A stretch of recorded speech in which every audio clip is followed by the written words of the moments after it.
नई और पुरानी संसद भवन से जुड़े सारे सवालों के बारे में अगर जानना चाहते हैं तो आपको ये वीडियो देखना पड़ेगा।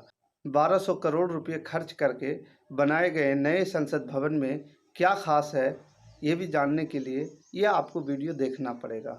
2.5 साल के निर्माण कार्य और तमाम विवादों के बीच प्रधानमंत्री नरेंद्र मोदी ने 28 मई को नए संसद भवन का उद्घाटन कर दिया।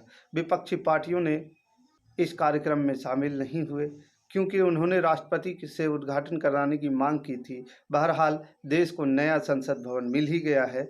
सवाल ये है कि 1200 करोड़ रुपए खर्च करके बनाए गए नए संसद भवन में क्या खास है, और सवाल ये भी कि पुराने संसद भवन का अब क्या होगा। नमस्कार, मैं हूं पवन चंचल और आप देख रहे हैं जनजोश न्यूज।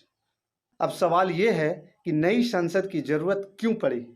सरकार के मुताबिक संसद के बढ़ते काम के कारण एक नई इमारत की ज़रूरत महसूस की गई। अभी का संसद भवन ब्रिटिश दौर में बना था, जो करीब 100 साल पुराना है। इसका निर्माण 1921 में शुरू हुआ था, 1927 में पूरा हुआ।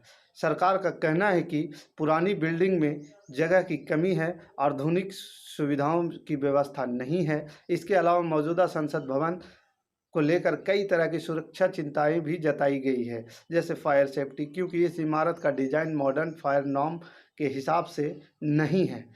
नई संसद की खासियत क्या है, उसके बारे में भी थोड़ा सा जानते हैं।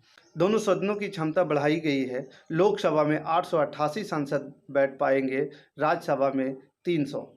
दोनों सदनों की संयुक्त बैठक के दौरान लोकसभा में 1272 सांसद बैठ सकेंगे।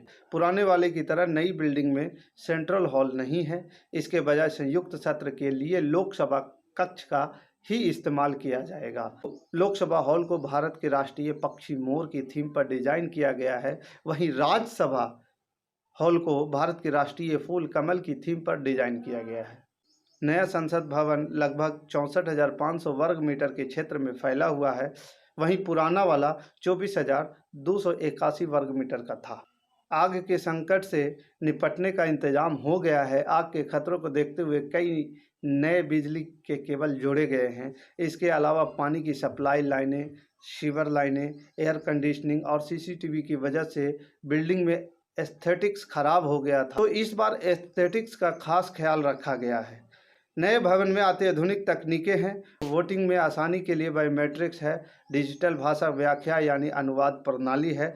हॉल के अंदरूनी हिस्से में वर्चुअल साउंड सिमुलेशन फिट किया गया है ताकि साउंड का सही लेवल तय हो और आवाज़ गूंजे ना।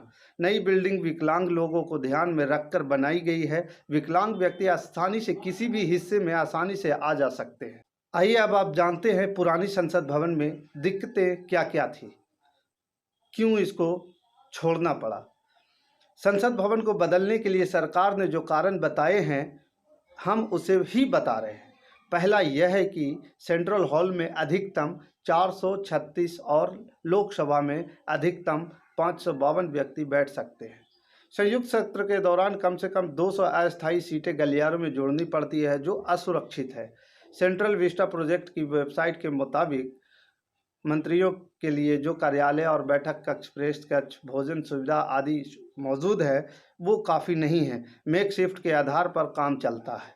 पिछले कुछ सालों में तकनीकी प्रगति के साथ बने रहने के लिए पुराने भवन में कई बदलाव किए गए थे। इसकी वजह से भवन की संरचना पर असर पड़ा है। मसलन 1956 में इमारत की बाहरी हिस्सों में 2 नई मंजिलें जोड़ी गई। इससे सेंट्रल हॉल का गुंबद भी छिप गया। फिर एक बार खिड़कियों को ढकने के लिए जाली लगाई गई तो दोनों सदनों के हॉल में रोशनी की कमी हो गई।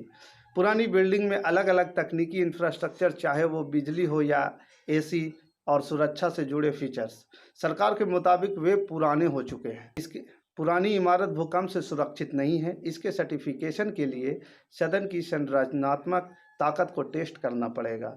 ऐसे टेस्ट से संसद के कामकाज बाधित करेंगे। ये इसलिए भी बड़ी चिंता है क्योंकि नई बिल्डिंग में के बनाने के दौरान एनसीआर में भूकंप का जोखिम बढ़ गया है। एनसीआर सेस्मिक जोन 2 की कैटेगरी से निकालकर सेस्मिक जोन 4 की कैटेगरी में डाल दिया गया है।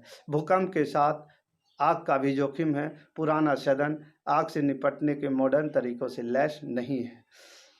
आइए अब जानते हैं आगे कि पुराने संसद भवन का अब होगा क्या। जब नया संसद बन गया है तो पुरानी संसद का क्या होगा, अभी सरकार ने इसके बारे में कुछ साफ नहीं किया है। हालांकि केंद्रीय मंत्री हरदीप सिंह पुरी ने मार्च 2021 में राज्यसभा को बताया था कि एक बार नया संसद भवन तैयार हो जाने के बाद मौजूदा भवन की मरम्मत करानी होगी। उन्होंने इसके वैकल्पिक इस्तेमाल की बात कही थी। हालांकि ये भी जोड़ा था कि इस पर कोई व्यापक विचार नहीं किया गया है कि उसे इस्तेमाल किस तरह से लाना चाहिए। वहीं इंडिया टुडे की एक रिपोर्ट की माने तो पुराने संसद भवन को गिराया नहीं जाएगा, उसे संरक्षित किया जाएगा, क्योंकि यह देश की पुरातात्विक संपत्ति है। इमारत को इस तरह से व्यवस्थित किया जाएगा कि संसदीय आयोजनों के लिए इसके नए भवन के साथ इस्तेमाल किया जा सके।